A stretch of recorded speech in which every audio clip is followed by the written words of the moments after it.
in 2023, Uh-huh. businesses well, I think businesses of any size, but businesses looking to move into new areas of marketing that they probably aren't already doing and new initiatives. Uh-huh. What's the biggest mistakes that you see being made? What should you avoid? Do you want me to give Um, some thoughts on this while you think about I'm probably gonna go down the wrong path. You have an answer already, and I'm it? gonna tell I you, cheated. and you're gonna be like, no, that's not what I wanted you to say. I'm open to your thoughts on this. I have some thoughts on this, but I'm open to your thoughts on this. So I would New think, marketing initiative. I think the first thing is they're not thinking outside the box. They put themselves in a box of what's worked Okay. before. Okay. And Give an example. um I'll try not to over exaggerate because that's usually my MO. I don't believe that in 2023 yet that we have accepted outside a pandemic that our buyers have really changed. We still may be working on the same old avatar profile, which I hate. We may still be thinking the same sales process. We haven't broken the rules and said, clear the slate. How do our customers want to buy? How do we reach them? How do we connect with them? And instead, we're still putting ourselves with limitations, and that's causing us. That'll cause any new initiative to fail, right? And they don't ask themselves, how can we? That's the number one question, I think. Instead of saying no, we can't. If something's important, if it's a new something, how can we make that happen? How can we do that? You know, when it comes to, you mentioned out of the box, the first thing that comes to my mind is when I look at a lot of B2B companies that I've been around, they still are operating under the pretense that buyers need to be sold instead of buyers coming to purchase. And those are two different processes, two different schools of thought. You know, in times past, for a product to exchange hands in a B2B world, a salesperson had to go present it, sell it, and they would bring the buyer along in this journey of a one-on-one outbound type process, whether it was in person or over the phone. And in today's world, people go out and they find things and they want to more on their own move through the buying process. And they're now purchasers. They're not being sold to. They are buying products based on how they intake information, what that process is. So for different people, that research, that process can look different. It can be conversations with their peers. It can be internet research. It can be based on reviews and people's opinions that they see online. It can be based on, you know, some of the expert advice out there, the third-party experts that comment on these things. But a lot more of that buying process happens. So you have to think about that. So what I'm thinking about, like in my marketing, I need to think about how do I facilitate that with people and work with people. And so I think outside the box, you know, getting stuck, to me, it is this belief system that to sell B2B products, it can only happen in some type of cold outbound type activity. And, you know, truly, I don't even think it's a 2023 issue. From large corporations, they put themselves in these walls, right? Mm-hmm. Systems, we can't go outside of this. We can only do things this way. And it takes a major disruption to kind of do something a little different. And I think the same thing has happened with smaller businesses and even all the way down to the contractor. So-and-so said you have to do this. I'm going to do this. And they don't know how to do that and kind of understand with eyes wide open what that means, interpret it for their business. I have to take verbatim how this person did it, and all the conditions have to be this way, or they don't apply it correct. There needs to be some kind of understanding that you have to have some creative thinking in how you apply it. And if you put yourself in a box, just like a corporation who's a dinosaur, new startups come through and blow them out of the water because they don't put those limitations on themselves, because they haven't gotten to the place where they say we can only do it this way. We built the building to do this way. We can't unstack, we can't unbuild the building. And that's the same thing that we do in all of our marketing. We checked this box off, we went to the next, and we forgot that we have to be constantly evaluating all that stuff. I would say that's the biggest problem. Like when you say in a very top level. Well, and I think a lot of the stuff that you're bringing up circles into the mindset, the things, the belief systems that we have about what works and what doesn't work, and why mindset matters in marketing. Is if our mindset says this works, this doesn't work, this is a fact, this is a rule, this is a truth, it dictates, when it comes down to the methods, the things that you put into place, it dictates all of those decisions. And so while I don't think people are stepping back and saying, is my mindset right about marketing? Or do I even care to talk about mindset and marketing? When that's messed up, or it's not up to date, or it's not accurate, it causes this downstream effect in your decision making about what you do. Now, I've got a totally different take on this, but go ahead. Did I go on? No. I think that was very good. Oh, thank you. Did you have any? Were you getting ready to? I didn't want to cut you off. If you had something else to add. Not on that. Okay. I was just gonna think. I was gonna do kind of in a real world situation. Yeah, please give us a real before we switch gears. We have done this, right? We have pulled out, and we do this probably yearly at least, but we've done it recently and whiteboarded out. And I mean, we did some crazy analysis on some things, but went through and kind of evaluated, and okay, this is kind of where we're, and we think X, we know X, we feel very confident in that our best clients need a certain service, right? Need a certain strategy to go. And we have words around it, and we have understanding around it. Mm-hmm. But then we've also had conversations more recently that our ideal client may not understand that, or not accept that, or not resonate with what we're saying that they need. But instead they understand it in a different way. Mm-hmm. And so we are kind of adjusting our go-to-market, or the way that we talk about it in our messaging, because it's all related, right? Based on not our understanding or the rules that we've put around it, because we've dismantled a funnel, and instead doing much more obvious emphasis on content and education. But even in our educational content, we have changed some of the wording and some of the focus and emphasis, because we don't feel that at this moment it's the right way to go to market, and explaining that. And so we ourselves are cursed with knowledge, the cursed knowledge of and belief of our own strong beliefs on what they need. And then we have to kind of back that up and say, okay, what will resonate with our client? What do they feel like they need? How do we solve their problem that they feel like they need right now? Well, in any type of communication, you have to meet someone where they are. You have to deal with their felt pains. And I think that's something we have struggled with, is kind of what you're saying is, we look at the marketplace and the problems we see and the solutions we see. We put them together from our perspective. And then when we test those out in conversations, thinking, this is the answer. It's not where the client is yet in their mindset. And so we're even having to all the time, how do we continue to, all right, how do we make that shift so that we can be a little bit more specific, sometimes a little bit more tactical, and okay, here's a problem you have and you feel, here's a solution. But here's our solution for it. How are we getting that? How are you getting that feedback? How are you getting those terms from them?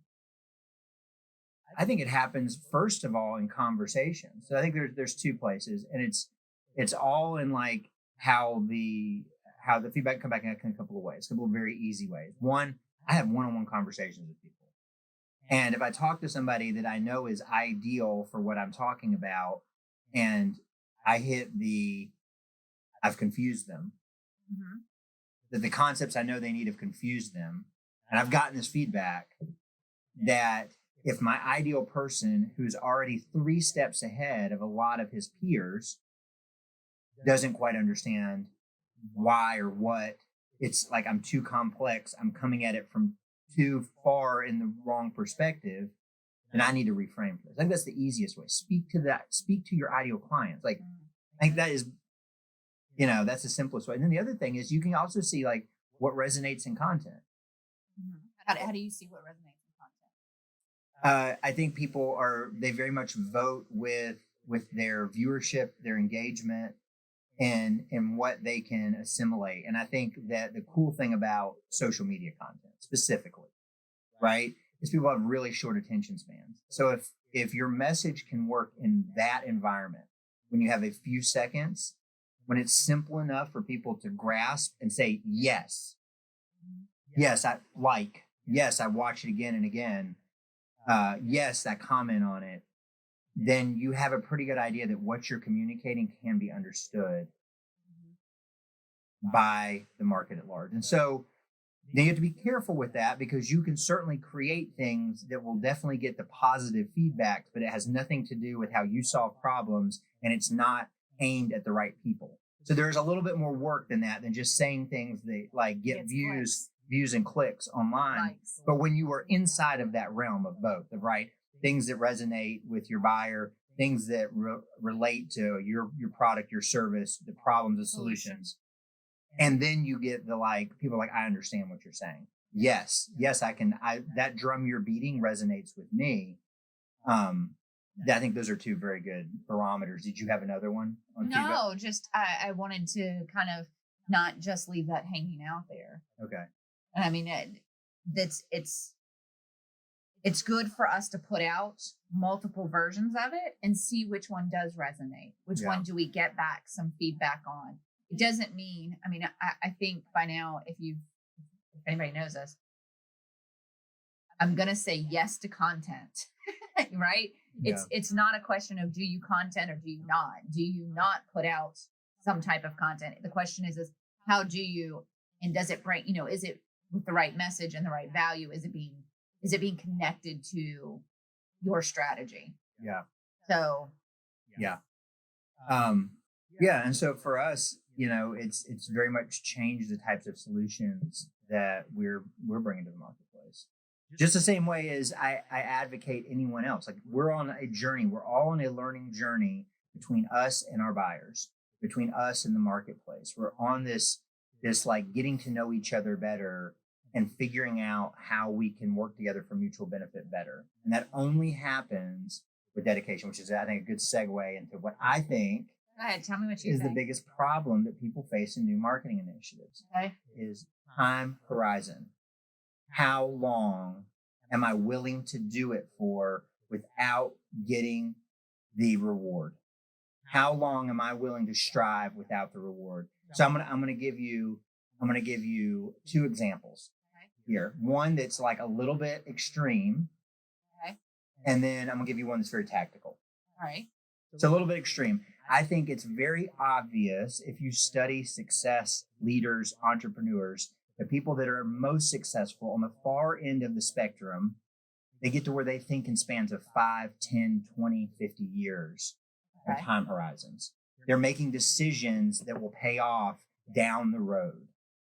Okay. Right? It's always the people that are willing to work longest without a reward usually get the biggest reward. And so I think you look at one end of that, a Warren Buffett's making decisions on, 100-year time horizons for his company. Even long after he'll live, they're making decisions. Yeah. The addict on the street is making decisions about the next couple of hours and getting $20 in a fix.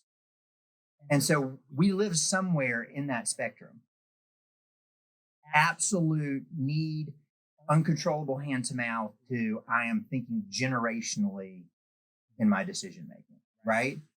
So in marketing, I'm gonna give you an example in marketing here. And I think this is a good one that I have seen clear expectations set. When we work with an SEO specialist, the first thing the SEO specialist is going to tell you is do not expect any tangible results for 6 months. Now I can go hire him and be like, I want results today. And he's going to be like, I'm sorry, it doesn't work that way. And There's many that promise it does. the good ones don't. Right. The good ones set better expectations. And I think the marketplace has caught up to the idea that organic search engine marketing takes time. Now, I think we accept that maybe because it's like, well, we can't control the search engine. We can't control Google. So we just have to, it's just part of the waiting on them. And it doesn't really matter, but we've accepted that. Right. But it seems to me that when people start marketing initiatives, it's because they need sales and they're looking for 30, 60, 90-day returns. And that is not a time horizon that allows for success. It doesn't make any sense. And what you do is you set yourself up to start and you perceive failure because you don't get results in an unrealistic time frame. And if you're starting marketing initiative, you're doing a new program and you're not thinking in terms of the measurements are like 90 day over 90 day. What am I going to, how is this going to reap in a minimum of 6 months, but more like 9 months to a year of effort? You're just setting yourself up for failure. And this, I think, is the biggest thing, is this impatient, unrealistic expectation about how fast things pay off back to us. And I think it robs companies from small one-man shops to large corporations of doing activities that could be hugely beneficial to their company because they're setting expectations around things that don't work. And so they end up choosing activities they feel like they can measure faster. Well, I would counter that with it should not be an all or nothing bucket. The farmer still needs to plant the seeds for the harvest. That's not to eat today, but he also has to be prepared with something to eat today. And if you put everything into the eat today, you never get over that. You never get over that hand to mouth situation. And if you only look further out, so I think it's a mix of strategy, or, you've been using the word portfolio lately, of you need to have both, or you need to figure out what is the percent within your marketing portfolio of things that need time to grow and need time to be adjusted and tweaked and figured out and fine-tuned, but will take you further, will take you higher, will take you into the next level, right? And stuff that can keep the business going. And the separation of the two, you don't start a new program that needs some time to adjust and be figured out. And that R&D process, you don't make it responsible for feeding you today. Well, that's exactly right. And you need to have things scooted into their right buckets. And if your sales are not going to be this month where they need to be to meet payroll, then you need to knock on some doors. Yes. Not make organic content for that need. Now, if you say, I don't want to keep going through this every month, and 6 months from now, a year from now, I want something that can offer a significant supplement to us knocking on doors, then organic content is a great initiative to put into place. And I think you're absolutely right. It's knowing what to put in what bucket. And the wise man doesn't put all the things in the same bucket. So, I think we have to accept that there's certain things, and, we talk a lot about video, organic content, that type of thing. And so I'm framed around that, but you need to have longer time horizons for that. One, you're not going to say the right things in the beginning. Now, I can give you a few things you can do to help you get closer to the target. So you're not just guessing, but you're going to have to hone that in. And you have to build viewership, build relationship, build following. All those things take time. And so you have to sit that in a quadrant, in a bucket, in a whatever, that's like, I'm giving this time to grow. It's more like planting an orchard. Sales is more like hunting. We're getting ready to plant an orchard here at the property. So I'm thinking about it. And I know that 3 to 5 years from now, we're going to have more fruit than we know what to do with. Next year, we're not going to have any fruit. Should we not plant the orchard? Does the smart The land on sooner the we plant smartphone. the orchard, the better. Absolutely.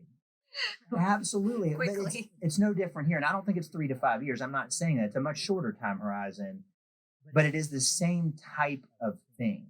It's the same type of thing. And the problem is because the buyer shifted. So I think let's tie these two things together and we'll wrap this segment up. Because the market has shifted, because people want to buy, then if your whole business is built around outbound, knocking on doors, making phone calls, you are working against the grain, against the flow of the market that has decided, I want to go out and search for things. So your only mechanism is I'm coming to you and I'm selling you on this, which is fine. But wouldn't you want something in your portfolio, in your pocket that kind of worked with like what people liked and made them happy and drew them to you over time so that maybe over time you could meet in the middle? I was just thinking. And so their solution to someone saying, I'm not ready to buy yet is, that's fine. I'm going to bug the crap out of you until you are. That's not a good strategy. Or give up.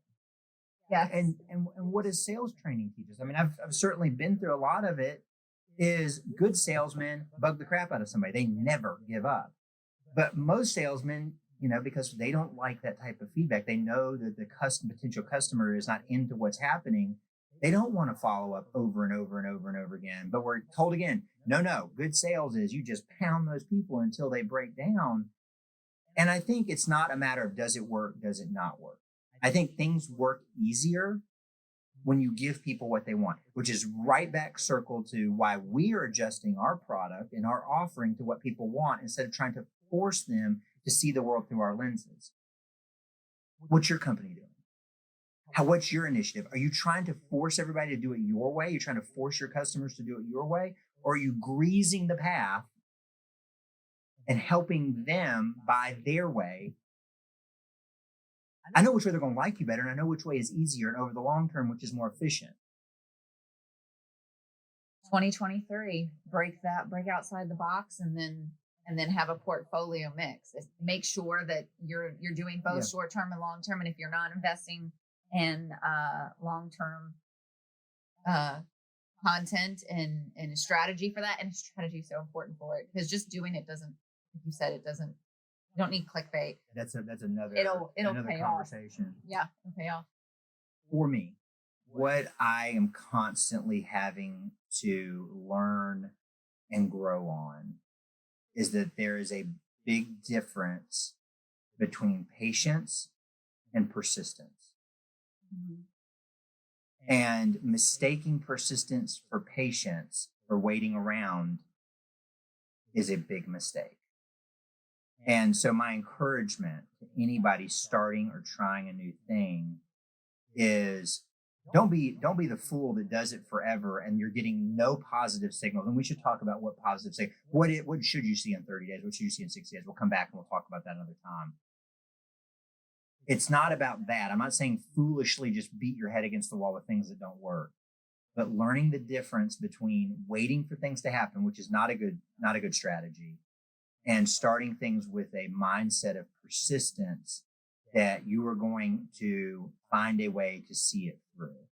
And I think applying that to marketing, applying a persistent mindset to marketing could be one of the greatest gifts you give yourself.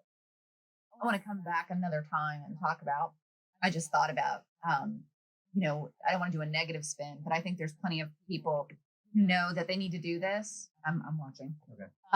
That know that they need to do some of these things. Their mindset is there. They just don't know how to plug into it. So like we have seen, we saw a job posting yesterday for a videographer. Mm-hmm. How does a company, we talked about this with Joe, how does a company know how to go about starting to make content in a way that makes sense to integrate it into their business? How do they decide when to? And I know we're going to do that with Joe, but I think that's important to say. I think there are people who know that they need to do it. They just don't know the how yet. And it's overwhelming because it's still too new in our industry. So I think that could be a 2023. Yeah, absolutely. And I think the encouragement is full circle. make sure that you're checking your mindset around what you believe is possible and what you believe will and won't work. Get your motivation set around reality. I need to stay motivated for 6 months or 9 months or a year. If I really want to take advantage of demand creation, I really want those benefits in my business where people are no longer shopping me. They're just coming straight to me. I want that in my business, and I'm willing to work at that goal for a year, get that motivation right. And then you're ready. Then you're actually ready that when you're given the methods, which don't have to be all that complicated, to actually enact them in a way that you will see success.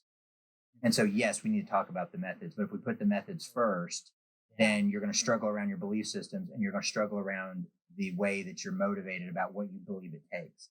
Because it's not just like turn on the light bulb. Nothing works that way. So, I think there's a big thing. I think you said it in a clip that I've put out, and, I think it's gotten some positive feedback is marketing is not magic. There is no magic wand, in marketing. And, I don't want to put it down, or it can be amazing if you have the right expectations, if you have the right motivation, and then you apply that with the right methods. Really, anything is possible in your company. And I know everybody is looking at this year. We're amidst a lot of change, certain types of struggle. There's still supply chain issues. There's a lot of inflation. People are concerned about the future. So it's a great time to say, am I making the best decisions to continue the survival and thriving of my company? So thanks for listening.